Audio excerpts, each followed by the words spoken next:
Fragmento 11. Seção 22, 10 de fevereiro de 1981. Jim.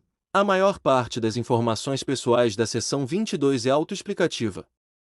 A prece a que Ra se refere com relação a Carla é a prece de São Francisco que Carta usa como seu próprio mecanismo de sintonização desde que ela começou a canalizar em 1974. Ela refina ainda mais a sintonia feita pelo grupo de apoio e é sempre rezada mentalmente antes de qualquer sessão, seja telepática ou em transe. As limitações às quais Ra se refere na segunda resposta dizem respeito à artrite reumatoide da Carla, que foi aparentemente escolhida antes da encarnação para promover um foco interior para seu trabalho meditativo em vez de permitir a facilidade da expressão exterior que poderia ter dissipado a orientação interior. Assim, nem todas as deficiências podem ser tratadas mesmo pelos melhores esforços dos curandeiros, e quando tal deficiência não responde a qualquer tipo de esforço de cura, pode-se começar a considerar quais oportunidades para aprendizado e serviço são abertas pela deficiência. Ra até mencionou na última sentença que a aceitação de suas deficiências e limitações amenizaria a quantidade de dor que ela sofria por causa delas. Carla. Era distintamente estranho caminhar e me deparar com aromas que não tinham origem aparente. Parecia-me, ao longo desse período, que eu estava sendo mais e mais sensibilizada, e menos vibrando com minha humanidade. Eu sinto certeza que a constante perda de peso aumentou esse sentimento de Alice no País das Maravilhas. Até hoje eu continuo a ter um veículo físico muito sensibilizado. Entretanto, meu corpo minúsculo anterior cresceu do tamanho pré-adolescente 5/8 para sua situação atual de 14/16, um ganho de peso do dobro do peso mais leve alcançado durante o contato. Apenas para uma noção de onde normal está para mim, eu costumava pesar entre 52 e 54, ano após ano. Eu parecia bem normal naquele peso. Foi interessante sentir os diferentes pesos nos quais eu tenho ficado, viver em um veículo mais ou menos volumoso. Um parece mais forte, o mais pesado. Eu fiquei surpresa com isso, imaginando que pesos mais leves tornariam alguém mais tonificado e vital. Fica mais fácil entender por que nós na América tão frequentemente nos permitimos comer ao ponto de ficarmos obesos. É bom. Pode-se duvidar que seja algo que estenda a vida, entretanto. A escolha pré-encarnatória que eu fiz para ter um corpo que limitaria o que eu poderia fazer, é uma que eu tenho usado um longo tempo para apreciar. É frustrante primeiramente não ser capaz de realizar o trabalho para o qual você foi treinada. Eu amava ser uma bibliotecária, eu apreciava fazer pesquisas para o dom.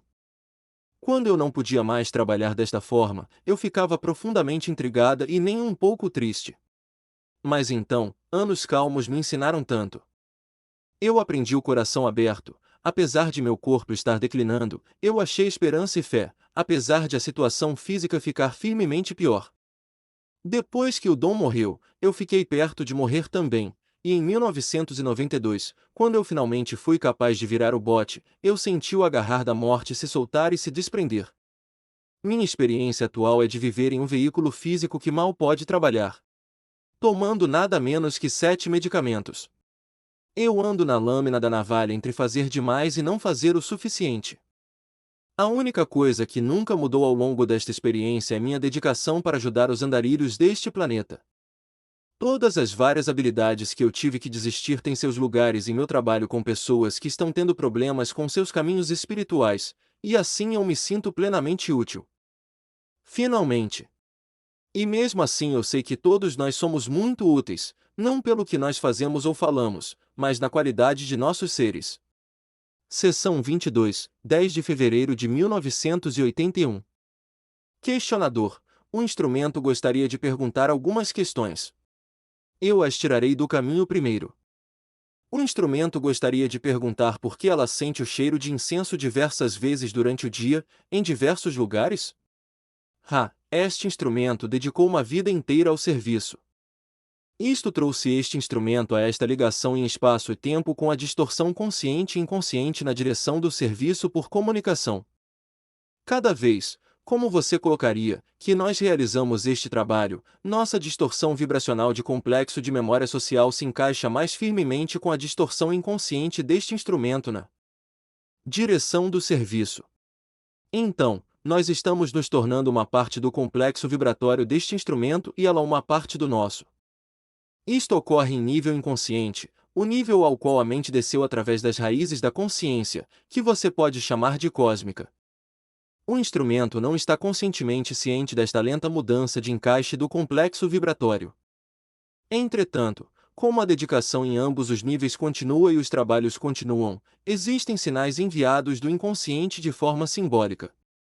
Pelo fato deste instrumento ser extremamente aguçado em seu sentido de olfato, esta associação é feita inconscientemente, e a forma pensamento deste odor é testemunhada pela entidade. Questionador: em segundo lugar, ela gostaria de saber por que ela se sente mais saudável agora depois de realizar estas sessões. Ela está se sentindo mais saudável, na medida em que o tempo passa. Isto é uma função do livre-arbítrio da entidade. Esta entidade tem, por muitos de seus anos, rezado certo conjunto de complexos de som vibratórios antes de se abrir para a comunicação. Antes do estado de transe ser alcançado, esta prece permaneceu dentro da porção consciente do complexo mental e, apesar de útil, não era tão efetiva como a consequência desta prece, como você chamaria este complexo de som vibratório, que então vai diretamente para dentro do nível inconsciente, assim mais criticamente afetando a comunicação a partir do complexo espiritual. Também, esta entidade começou, devido a este trabalho, a aceitar certas limitações que ela se colocava a fim de preparar o ambiente para serviços tais como o que ela realiza agora. Isto também é uma ajuda para realinhar as distorções do complexo físico com relação à dor,